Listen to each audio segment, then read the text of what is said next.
जय श्री राम। अयोध्या कांड भाग 2।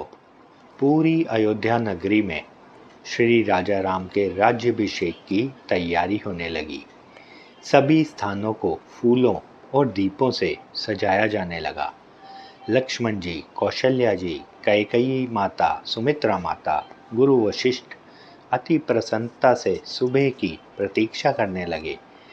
सभी जनमानव प्रसन्न थे, केवल मंथरा को छोड़कर। मंथरा कैकेयी की विशेष दासी थी, जो कैकेयी देश से विवाह के समय कैकेयी के साथ अयोध्या आई थी।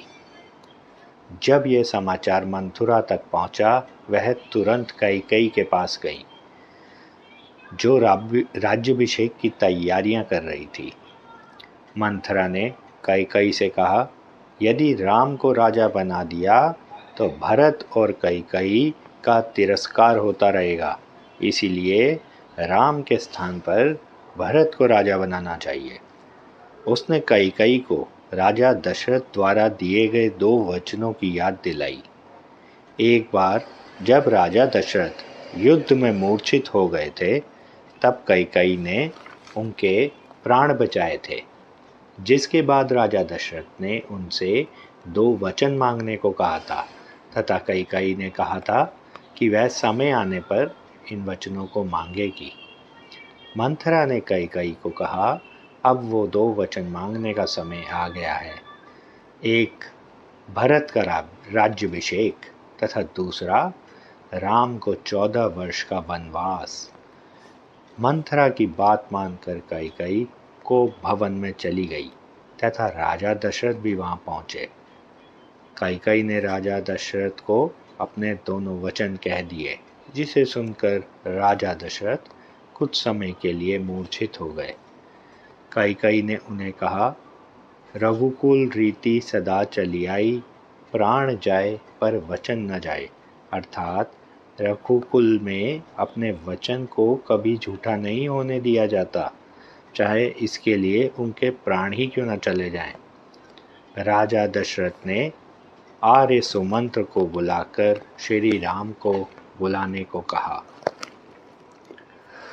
श्री राम ने पिता एवं माता कैकेयी को प्रणाम किया। राजा दशरथ ने बहुत भारी मन से श्री राम को अपने दोनों वचनों के बारे में बताया, जिसे श्री राम ने सहर्ष स्वीकार कर लिया। श्री राम के लिए पिता की आज्ञा से बढ़कर कुछ नहीं था। उन्होंने सीता जी और माता कौशल्या को यह समाचार सुनाया। सीता जी भी उनके साथ 14 वर्ष वन में वास करने के लिए कहने लगी। लक्ष्मण जी को जब यह समाचार मिला, वे अत्यंत क्रोधित हुए एवं कैकेयी माता के लिए बुरा भला कहने लगे। श्री राम ने उन्हें क्रोध ना करने को कहा।